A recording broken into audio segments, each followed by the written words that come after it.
Hello, and welcome back to another episode of Critical Reactions with your host, Brian. Today we're going to do something that I actually really love reacting to. I have a lot of experience with this type of music, more so than the rock and metal that we mostly listen to. Gavin Alexander suggests the 2014 Bluecoats show Tilt. It's an all-time modern drum corps classic that every drum corps fan has seen. The final closer was mind-melting when they revealed it for the first time, and the whole show is pretty innovative. So, we've checked out maybe 2 DCI shows on the channel. I think it's just 2. I don't think we've done a third one. And I really love seeing this stuff. For those who don't know, I did 4 years of marching band in high school, and I thought about joining a drum corps afterwards, but by then the computer technical side of my brain had kind of taken over, and I went into computer science for higher education. So it took me a while to come back to music, actually. So let's get into this. We got some Bluecoats up in here.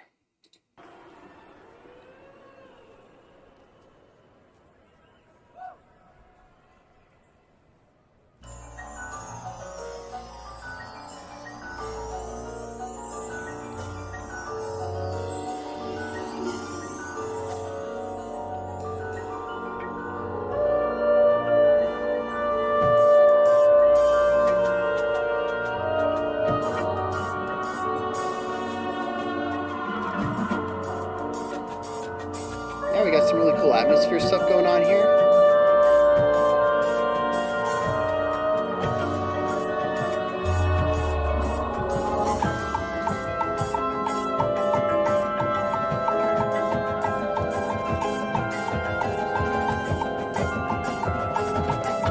Performing their 2014 program. We got some triplet stuff on the cymbals, right? The Bluecoats.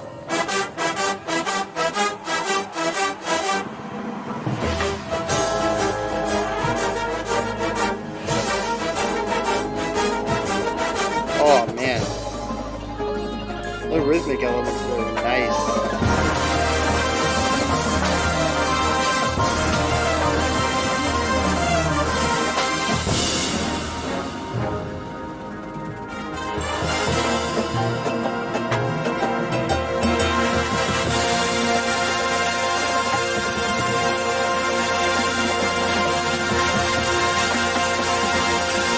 Just that raw power of brass.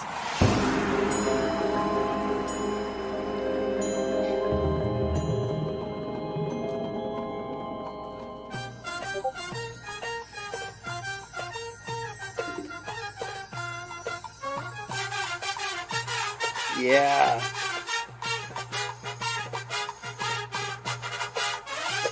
Yeah, the double tonguing there was clean. That dude's laying down to do it too. Although, that looks impressive. I don't know if that actually changes much.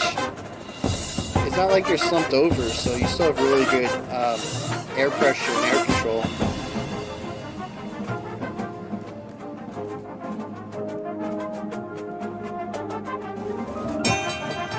Phenomenal dynamics at work here.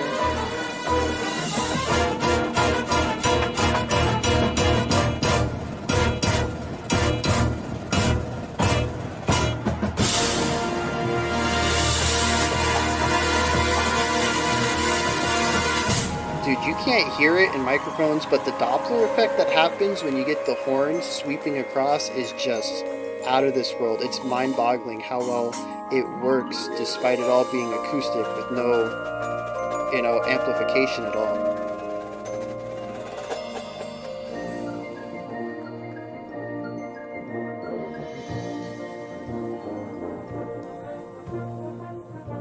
I want some shots of the pit, but I don't think they've really done anything too extreme yet either.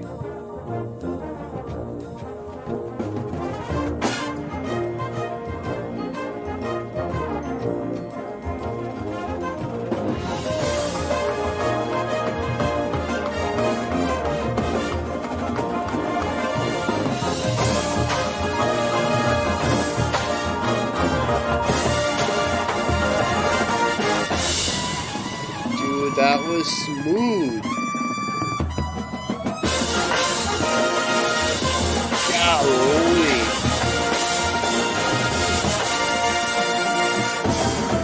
It was a bit thin on that pitch, but I mean, dude nailed it.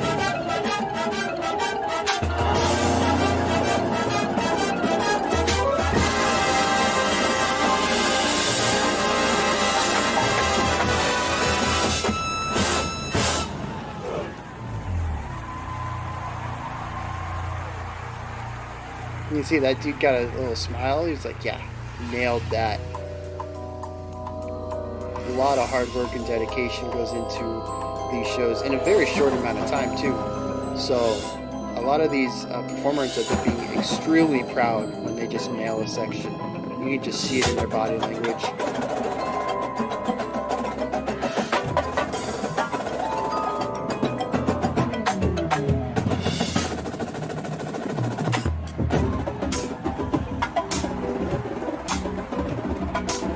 Dude, toms are just crazy awesome.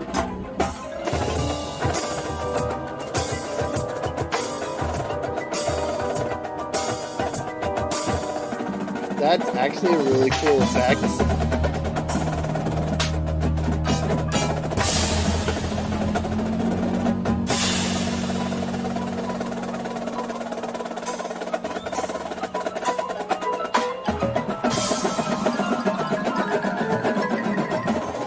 Why aren't they showing the pit, man?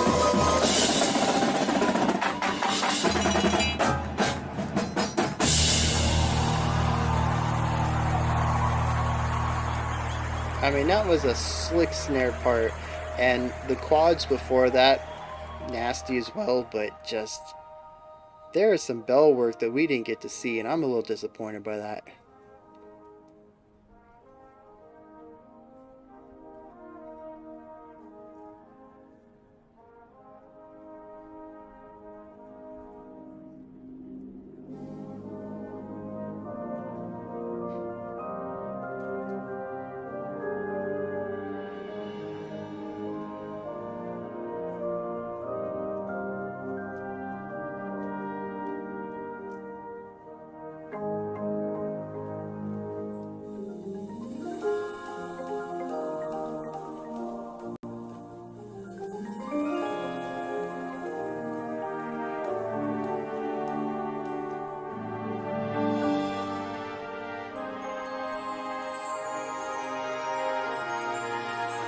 Why aren't we seeing the pit during any of this auxiliary percussion stuff?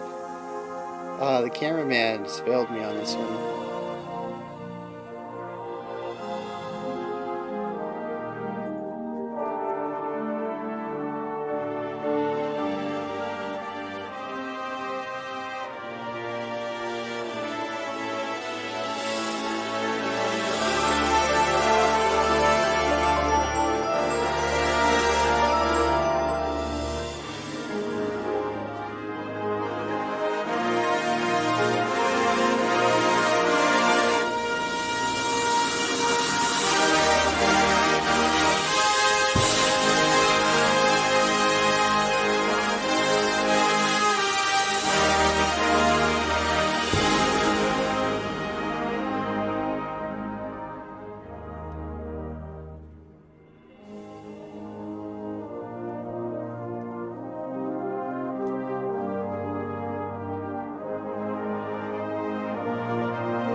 Dude, that marimba bit right there was...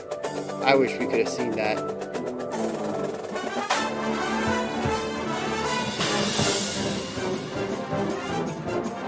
Yeah, picking up the pace for a finale.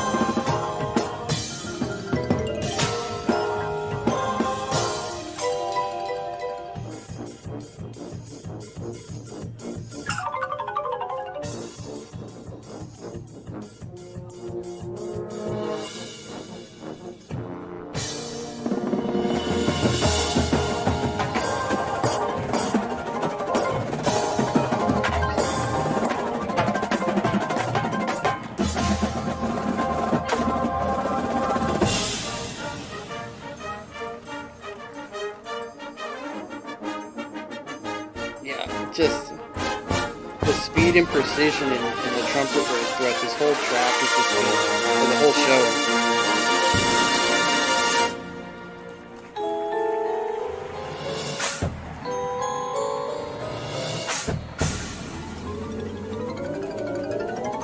I want to see the mallet player so bad.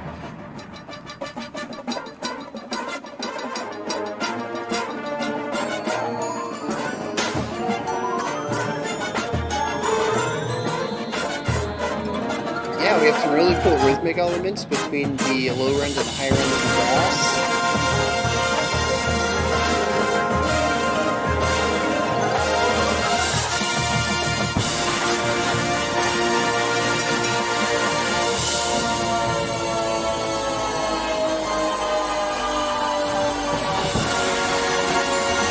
What in the world?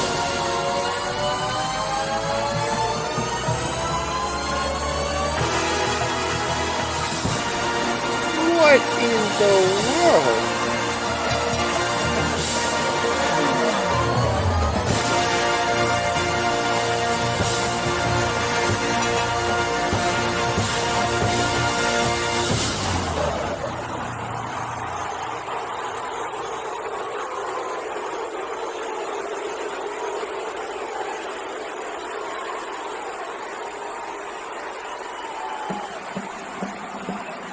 Ladies and gentlemen, under the direction. What in the world?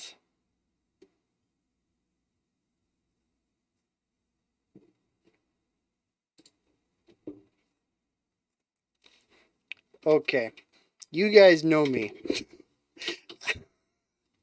I don't usually have the typical jaw-dropping type of reaction channel. I tend to be a little bit more composed.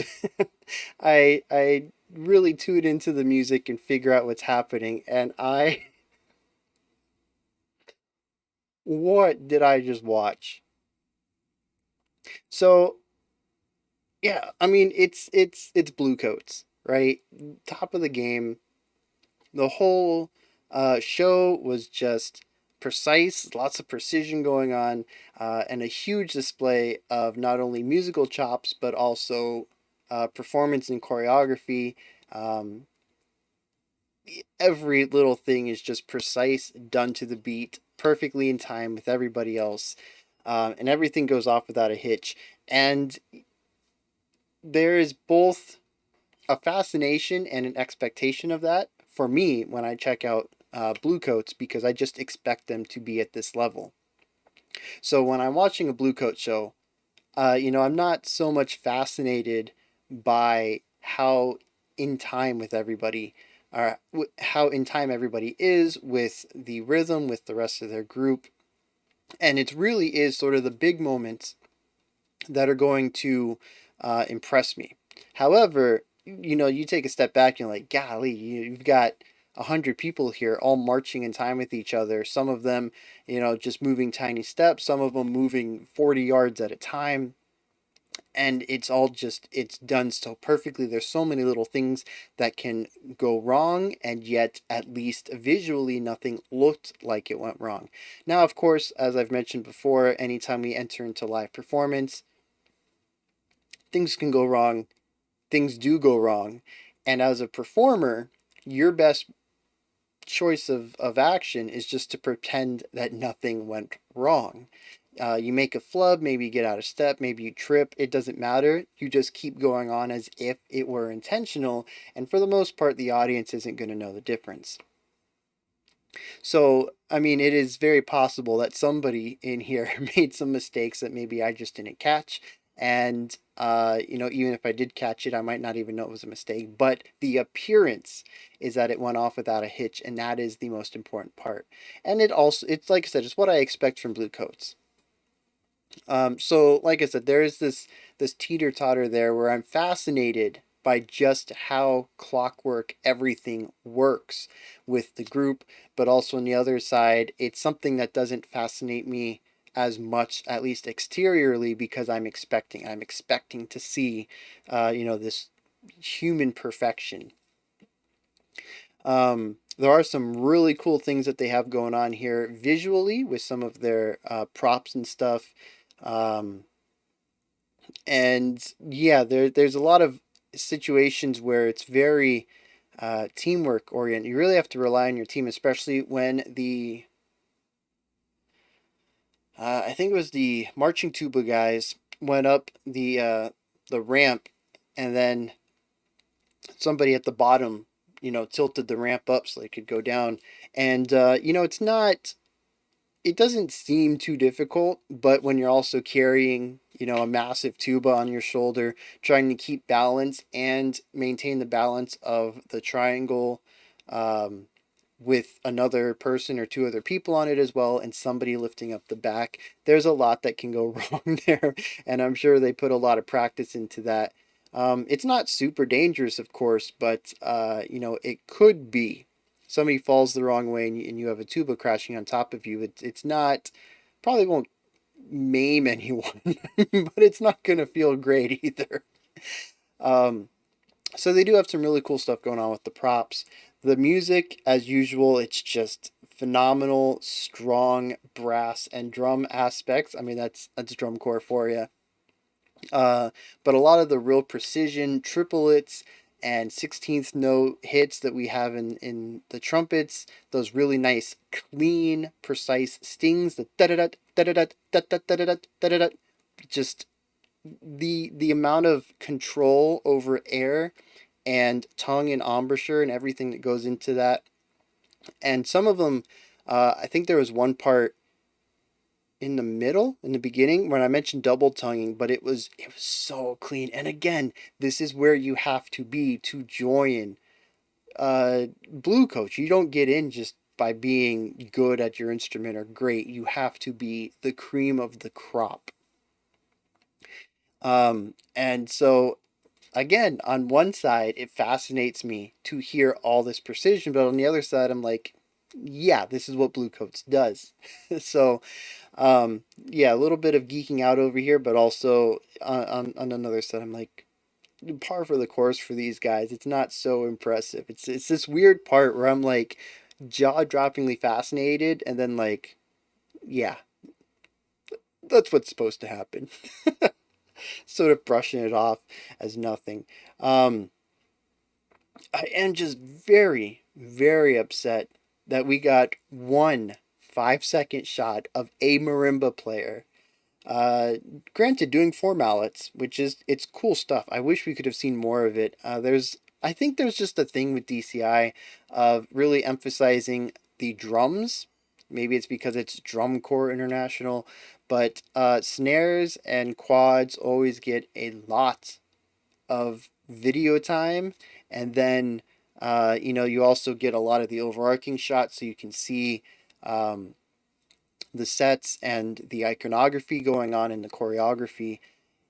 But Pitt gets the short end of the stick, man. Almost every video I think we've watched for DCI, and even back when I was doing marching band and we would watch, our own performances and whatnot, even if we got some of the professional DVDs, the pit just does not get a lot of airtime. And it's really a shame because there is some really awesome high level stuff going on in your pit, in your auxiliary percussion. And it's just, I don't think they get the credit they deserve, especially um, in stuff like here where they had some really cool runs. And I think they carried the entire middle section. It was very fantastical with a lot of sweeping elements to it.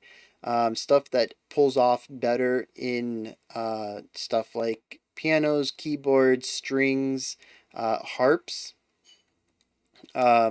Brass instruments don't really pull off large, like sweeping runs like that.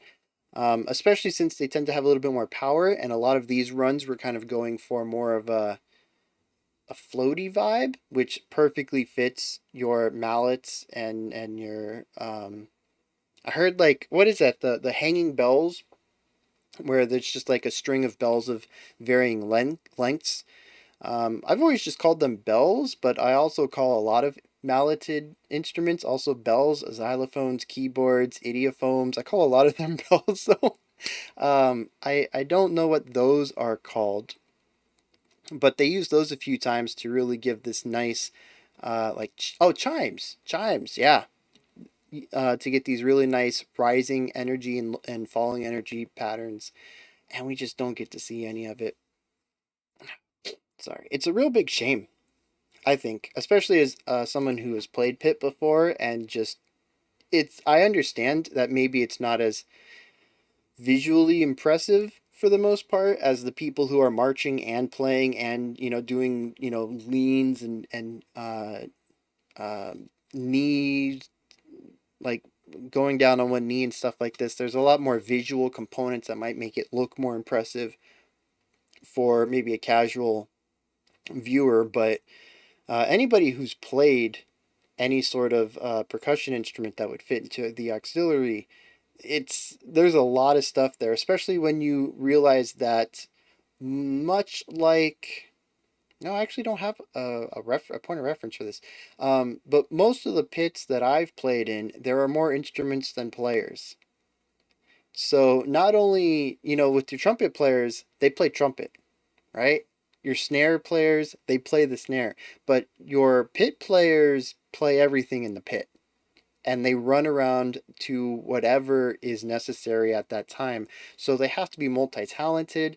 Um, and sometimes your opportunities of movement are very limited, and the pit does get arranged in ways where you can quickly move between what you use, but there's instances where you might have to run 20 yards to get to the other end of the pit. And this is more of a rare occasion. Like I said, they really try to arrange the pit where it's feasible to get to everything in a decent amount of time. But you might have to run to something on the other side of the pit and then play that for 16 bars or something, and then run back to your core area. So, yeah, there's a lot of really cool things that I think just get overlooked a bit in the pit because they're not as visually impressive. And for the most part, they stand still. So that's a bit of a shame for the cameraman not showing off the pit more, especially when that middle section they had a ton of really cool lines that I would have loved to see. Now, of course, the big thing here is the ending.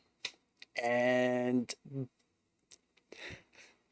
I mean, just it comes together so well, and I wish I could get a different angle on it because both times that they showed the slow down and speed up effect, they showed one of the instrumentalists pulling the instrument away from their face, and you can't make a sound if the instrument's not on you. So how did they achieve that without a backing track, which I actually don't know if that's legal. I don't know what DCI rules would be again about uh pre-recorded elements. Maybe I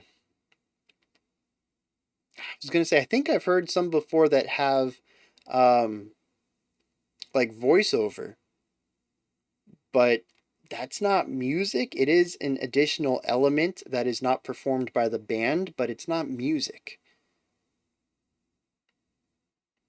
So, if that is a voiceover, if it is pre-recorded content played through speakers, very much less impressive to me.